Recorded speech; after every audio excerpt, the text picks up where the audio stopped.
देश में गुजरात में अहमदाबाद में एक बहुत बड़ा हादसा हुआ है। अहमदाबाद इंटरनेशनल एयरपोर्ट पर बोइंग का 787 ड्रीमलाइनर क्रैश हो गया है। 787 सीरीज के विमान का ये पहला एयर क्रैश हुआ है और अब से पहले ड्रीमलाइनर क्रैश नहीं हुआ है। इस हादसे के कारण क्या है? मौसम एकदम ठीक था, हवा की रफ्तार भी तेज नहीं थी, टेक ऑफ से पहले सभी क्लियरेंस मिल चुके थे, फिर भी टेक ऑफ के 360 सेकंड्स यानी 360 सेकंड्स के भीतर ऐसा क्या हुआ कि विमान पायलट्स के नियंत्रण से बाहर हो गया? क्या इस हादसे के लिए विमान निर्माता कंपनी बोइंग जिम्मेदार है? ये सवाल इसलिए भी उठ रहे हैं क्योंकि 2024 में ही बोइंग के एक पूर्व इंजीनियर ने 787 की सुरक्षा प्रणाली पर सवाल उठाए थे। तो क्या 787 ड्रीमलाइनर बोइंग का बम है? आखिर क्यों ड्रीमलाइनर अचानक गिरा?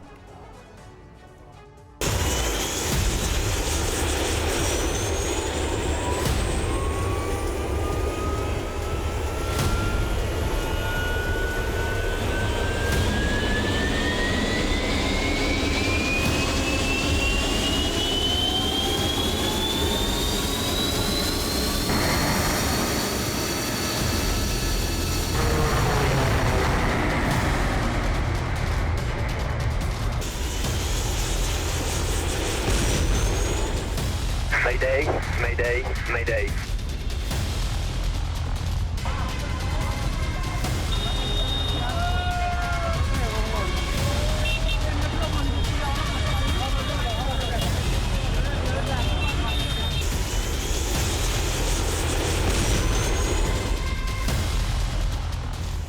फ्लाइट AI-171 सरदार वल्लभ भाई पटेल इंटरनेशनल एयरपोर्ट अहमदाबाद के रनवे नंबर 23 पर लंदन जाने के लिए तैयार थी।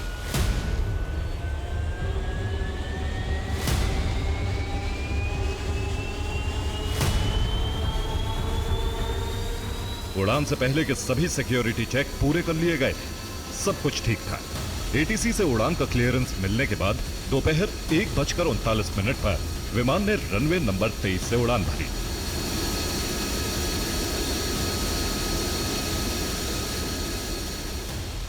कुछ ही देर बाद अहमदाबाद से एक विमान की जलती हुई तस्वीरें आने लगी।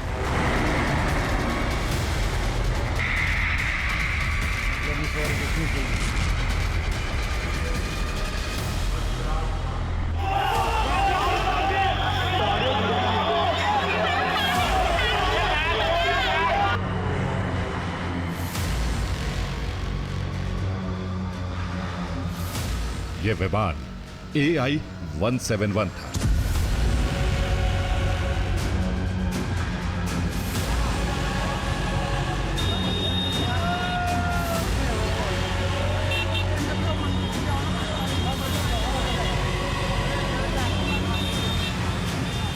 विमान को कैप्टन सुमित सभरवाल और को पायलट क्लाइव कुंदर उड़ा रहे थे। रनवे छोड़ने के कुछ सेकंड बाद ही पायलट ने मेडे की कॉल दी। Mayday, mayday, mayday. ATC से जवाब मिलने से पहले ही विमान क्रैश हो गया।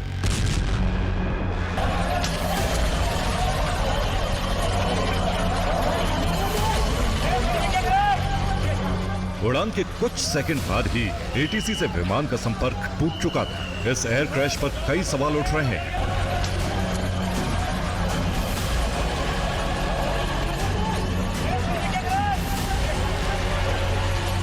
सवाल यह है कि विमान अचानक क्रैश कैसे हुआ? क्रैश से पहले कॉकपिट में क्या घटनाक्रम हुआ?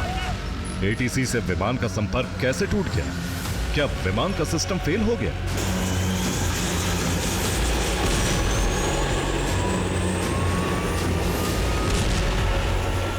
इन सवालों के जवाब की तलाश करने से पहले यह समझते हैं कि क्रैश से पहले विमान किस स्थिति में था।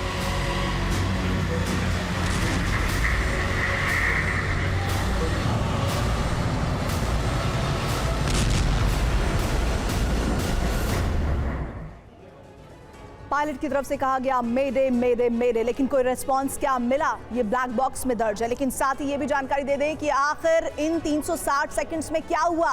242 यात्री जिस विमान में सवार थे 625 फीट की ऊंचाई में, ऐसा क्या हुआ जिसकी जानकारी एग्जैक्टली अभी सामने नहीं आ पा रही है। इधर फ्लाइट रडार डेटा के मुताबिक क्रैश से पहले विमान 625 फीट की ऊंचाई पर उड़ान भर रहा था। इसकी रफ्तार 322.24 किलोमीटर प्रति घंटा दर्ज की गई। हवाई अड्डे से बाहर निकलते ही विमान नीचे गिर गया। आबादी वाले इलाके में गिरने से विमान के कई टुकड़े हो गए। विमान का लैंडिंग गियर डॉक्टर्स बिल्डिंग में गिरा। विमान की टेल डॉक्टर्स मेस में जाकर गिरी।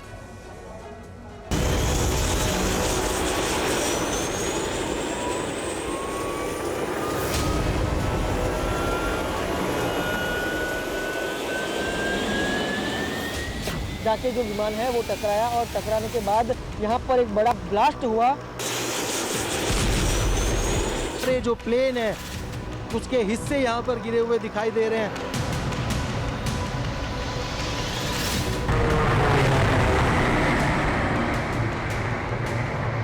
અમે અહીંયા રાહ જોઈએ છે ખાલી બસ કે અમારા રિલેટિવ અમને મળી જાય બસ।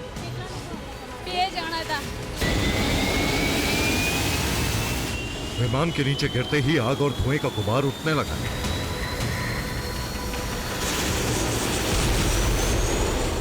मौके पर फायर ब्रिगेड पहुंची। कुछ देर बाद घटना स्थल पर मीडिया कर्मी पहुंचे और घटना स्थल की भयावह तस्वीरें आई।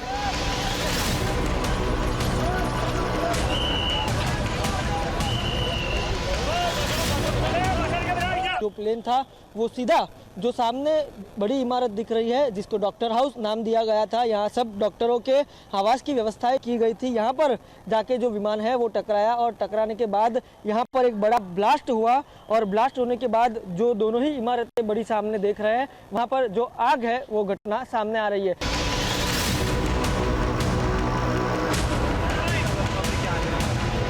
300 किलोमीटर की रफ्तार से उड़ रहा विमान 475 फीट प्रति मिनट की गति से जमीन पर गिरा।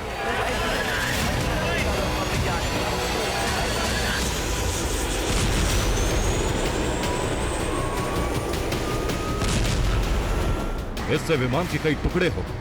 अलग अलग तस्वीरें इसकी गवाही दे रही। सब कुछ अचानक हुआ। टेक ऑफ करते ही विमान में खराबी आई और गिरते ही ब्लास्ट हो गया।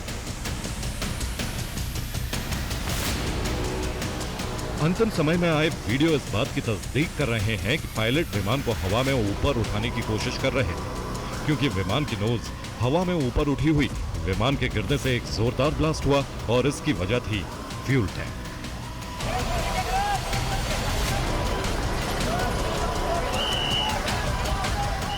विजुअल्स जो आप देख सकते हैं यहाँ पर, जो ये सिविल हॉस्पिटल है, सिविल हॉस्पिटल का ये हॉस्टल बिल्डिंग है। यहाँ पर कैंटीन थी। तो प्लेन टेक ऑफ हुआ लंदन जाने के लिए, उस दौरान ये घटना हुई है। और ये दुर्घटना में आप देख भी सकते हैं कि सारे जो प्लेन है उसके हिस्से यहाँ पर गिरे हुए दिखाई दे रहे हैं। विमान लंदन के लिए उड़ान भर रहा था। विमान के फ्यूल टैंक पूरी तरह भरे हुए थे, इसलिए विमान के गिरते ही जोरदार धमाका हुआ। धमाके के बाद बिखरे फ्यूल ने आग पकड़ ली। इससे बड़े इलाके में आग फैल गई।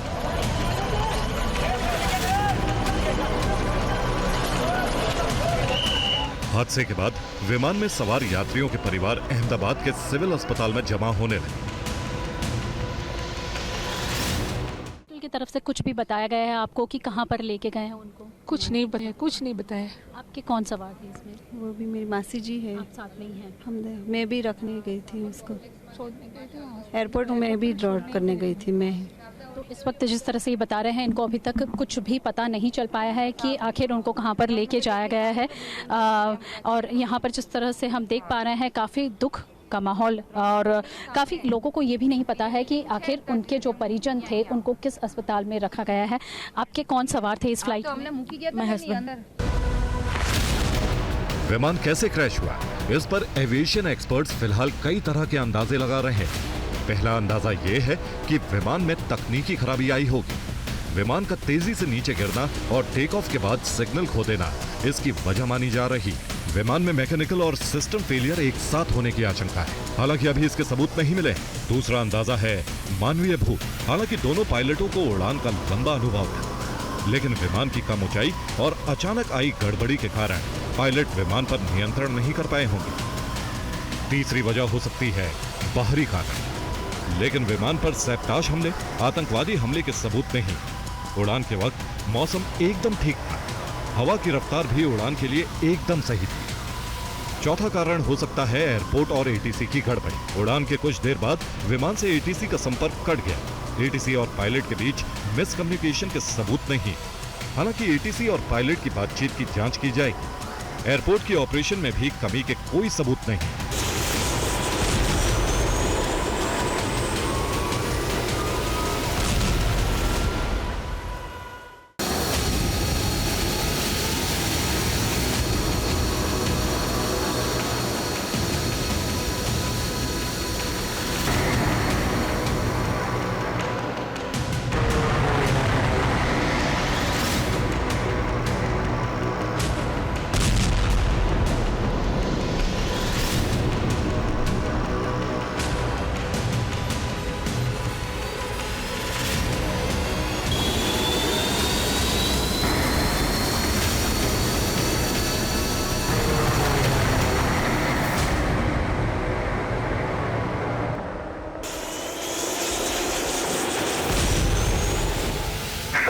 हालांकि अब विमान हादसे की जांच की जाएगी। AAIB यानी एयरक्राफ्ट एक्सीडेंट इन्वेस्टिगेशन ब्यूरो और DGCA यानी directorate general of civil aviation ने घटना स्थल के लिए टीम रवाना कर दी। जांच टीम अब एयर क्रैश इन्वेस्टिगेशन शुरू करेंगी।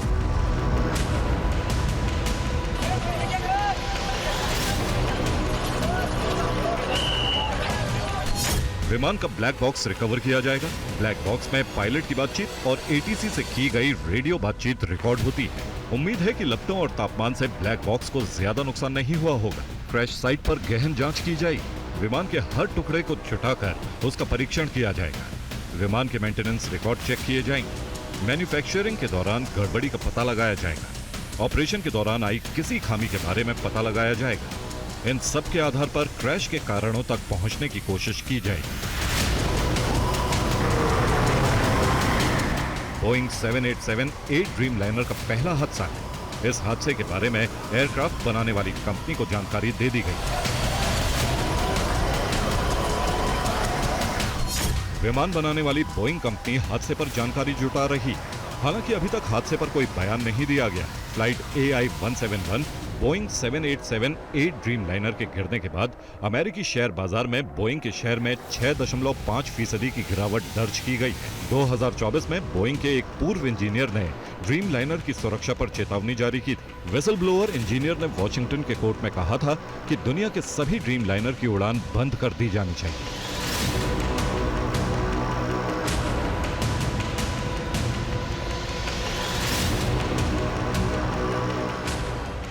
ड्रीम लाइनर अमेरिका में बोइंग की साउथ कैरोलिना में असेंबल किए जाते हैं। बोइंग इस विमान के अलग अलग पुर्जों को अलग अलग कंपनियों से डिजाइन कराती है।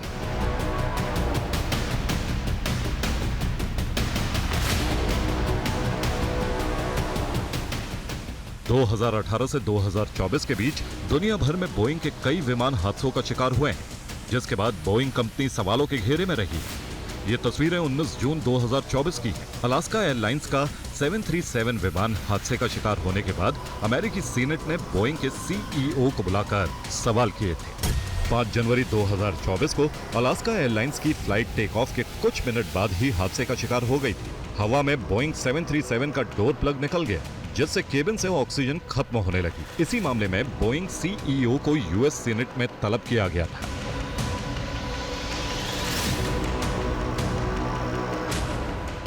बोइंग पर सुरक्षा से समझौता करने के आरोप लगते रहे हैं। इन पर सवाल उठाने वाले विसल ब्लोअर्स पर भी बोइंग ने हमले की धमकियां दी। 2018 और 19 में इंडोनेशिया और इथियोपिया में भी बोइंग के 737 मैक्स विमान क्रैश हुए थे और इस पर भी अमेरिकी सीनेट में 2 अप्रैल 2025 को बोइंग के वर्तमान CEO से पूछताछ की थी। 2018 से 2024 तक बोइंग के 737 विमान लगातार दुर्घटना का शिकार होते रहे। 2018-2019 के 2 हादसों पर बोइंग ने बीते महीने ही समझौता किया है।